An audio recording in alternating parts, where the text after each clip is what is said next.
faudrait que le couple cherche à trouver des solutions. Des solutions pour que vraiment la communication s'établisse. La communication se fasse pour que les conflits s'estompent. Oui, parce que en toute situation, il y aura toujours des solutions. Quand on est en couple, il faut toujours faire des concessions. C'est vrai que c'est dur, mais il faut parler. Si vous ne privilégiez pas la parole, si vous ne privilégiez pas la discussion, comment est-ce que vous voulez évoluer dans le temps? Il faut apprendre à se connaître. C'est-à-dire que quand tu vois que l'autre, il est en train il est énervé, il ne faut pas rentrer, il ne faut pas lui faire un rentre dedans pour qu'il s'énerve encore 2 fois plus.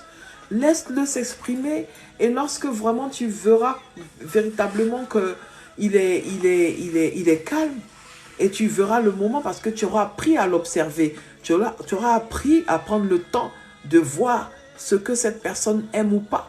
Parce que la langue et la dent sont dans la bouche. Mais les deux, souvent, il y aura quelque chose qui va se passer. Et c'est comme ça dans le couple. Donc, du coup, il faudrait se donner le temps d'observation, le temps de compréhension, le temps pour comprendre les choses, le temps pour voir les choses venir. On ne peut pas se mettre dans un couple et puis, quand on est dans le couple, à un moment donné, tout va bien et à un moment, on va dire, ah, il m'envahit ou elle m'envahit, je commence à en avoir marre, tout ça. Il y a un problème. Il y a un problème. C'est à cause de ça. 2 fois dans le couple, au lieu de passer vite dans le couple comme ça, il faut vraiment durer peut-être dans les fiançailles pour pouvoir apprendre à connaître la personne. Si tu ne connais pas la personne, tu te mets en couple et puis arrivé à un moment donné, voilà, la personne te gave. C'est-à-dire que tu ne veux même pas sentir la personne. Il y a un problème. On ne se met pas dans le couple pour se mettre dans le couple parce que voilà, c'est un phénomène de mode, parce que tous les amis à côté sont mariés et j'ai envie d'être marié, parce que les parents sont en train de me stresser, parce qu'on me force, parce que voilà, il faut que j'ai quelqu'un, j'ai pas envie d'être seul, mais je ne sais pas faire. Non, il faut prendre la peine de pouvoir soi-même s'étudier, soi-même comprendre, soi-même savoir ce qu'on veut. Si tu ne sais pas ce que tu veux, que tu te mets en couple parce que voilà, c'est à la mode, tout le monde est en couple, et puis tu es dedans, et puis tu te rends compte que, ah mais je ne peux pas être dedans, parce que je n'ai même pas fini de finir moi-même, de ranger ma vie, de changer l'atmosphère même de ma vie, avant de me mettre avec quelqu'un, parce que c'est 2 personnes qui se mettent ensemble. Le Seigneur nous a dit dans sa parole que l'homme quittera son père, sa mère et s'attacher à une personne, à une femme, pour être un seul corps. Oui, alors c'est comme s'il y a quelque chose. C'est comme s'il y a quelque chose qui va se mettre là pour booster, pour être ensemble. Mais si déjà on ne peut pas cohabiter, on ne peut pas échanger, on ne peut pas parler ensemble, on ne peut pas évoluer ensemble, on ne peut pas faire les choses ensemble, on ne peut pas avoir la même vision commune, il y a un problème. Il y a un problème. Mettez des cœurs s'il vous plaît. Il y a un problème. Il faudrait qu'on voie dans la même vision, dans la même direction, dans le même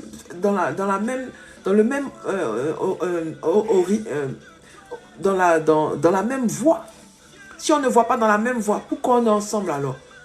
On est ensemble et puis on est hypocrite. Il y a tellement d'hypocrisie, d'égoïsme dans le couple. C'est quand même dommage. Voilà, c'est quand même dommage. On ne prend pas la peine, c'est-à-dire qu'on voit quelqu'un tout de suite là, on est passionné, on a tellement envie de passer dans le feu de l'action qu'on brûle des étapes. Et quand on est dedans maintenant, c'est compliqué, c'est difficile. Souvent, on ne peut même plus faire marche arrière parce qu'on a pris des engagements, parce qu'on a des enfants. On n'a pas envie de voir les enfants souffrir. Et c'est bien dommage parce qu'on n'arrive même pas à se parler. Il y a un problème. Mais bien aimé, on ne peut pas se mettre en couple pour divorcer. Non. Ça peut arriver, mais ce n'est pas l'objectif. Donc, du coup, il y a des solutions à trouver. Et les solutions qu'on peut trouver, la première que moi je vais citer, c'est de privilégier le dialogue. S'il n'y a pas de dialogue, il n'y a pas d'union. S'il n'y a pas de dialogue, il n'y a pas d'entente. S'il n'y a pas de dialogue, il n'y aura pas de communication. Ensuite, c'est être dans l'observation. Être attentive, oui. On ne peut pas être avec quelqu'un et puis ne pas observer ses faits et gestes au quotidien. Ne pas apprendre à connaître, à voir la personne en fond et comble. Non. C'est-à-dire, on prend ce qui nous arrange et le reste, on le met à côté, c'est pas possible. On ne peut pas établir un couple comme ça. Ensuite, privilégier des choses ensemble, avoir des activités communes, avoir des sorties communes, faire des voyages, voilà, aller au resto, aller chercher un créneau, c'est-à-dire chercher, c'est vrai, l'homme travaille, la femme travaille, ou peu importe, ils ont leur emploi du temps qui est déjà bien chargé, mais quand même, pour le bon fonctionnement du couple, faire des choses en commun, échanger sur certains trucs, ne pas rester comme ça, ou voilà, c'est-à-dire, le couple, c'est comme on appelle, quand chacun finit ses activités, il revient à la maison, monsieur est sur son portable, madame est sur, dans la cuisine, après chacun est sur sa tablette, voilà, il n'y a pas de communication. Bonjour, oui, comment tu vas, ça va, ta journée, tout ça, il n'y a pas tout ça. Et c'est bien dommage. Ensuite, il faut créer une atmosphère, créer une atmosphère propice à un climat qui va envoyer au dialogue. Oui. Établir un climat qui va envoyer au dialogue, oui. Parce que si tu n'as pas envie de dialoguer, ou par exemple, tu vois que ta femme elle fait des efforts, mais considérables, tu ne la calcules même pas. C'est-à-dire tu la rabaisses, ou tu rabaisses ton époux, ou ton compagnon, ta compagne, et c'est bien dommage. Oui. Donc, du coup,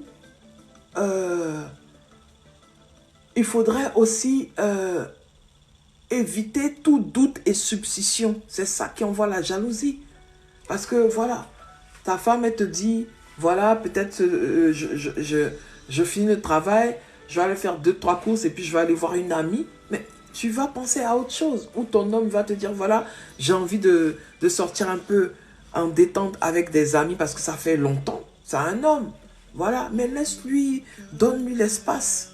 Donne-lui son espace pour qu'il aille se ressourcer, changer d'air pour peut-être se refaire une nouvelle, comment on appelle, se refaire, prendre un baume d'énergie pour revenir vraiment requinquer. Et puis voilà, au moins, peut-être qu'il y a quelque chose qui voilà, il a envie de voir ses amis.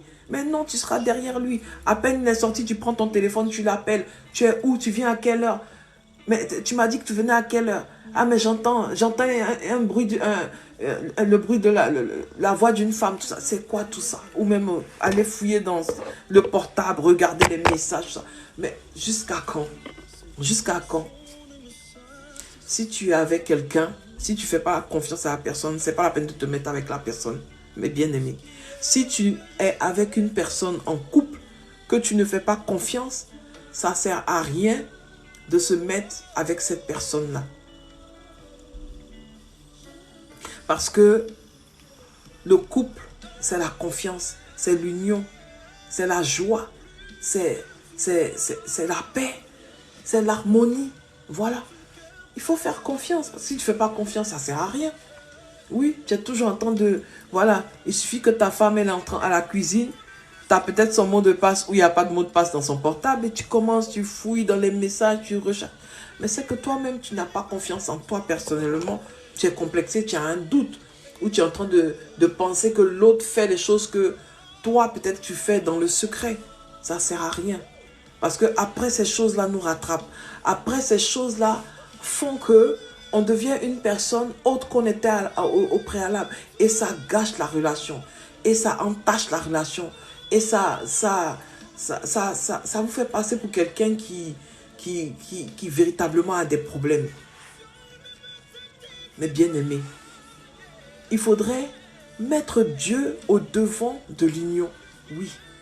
Parce que peu importe ta religion, peu importe ta croyance, mais lorsque tu te mets en couple, parce que tu t'es mis en couple devant Dieu et devant les hommes, il faudrait aussi souvent prier pour demander à ce Dieu-là de te donner la force de pouvoir t'apaiser, de pouvoir faire qu'il y ait la compréhension dans ton foyer. Oui, parce que Dieu est amour. Si vous n'avez pas la crainte de Dieu personnellement, vous ne pouvez pas arriver. Parce qu'au moins chacun se mettrait là et priera de son côté son Dieu pour qu'il lui donne la force de pouvoir supporter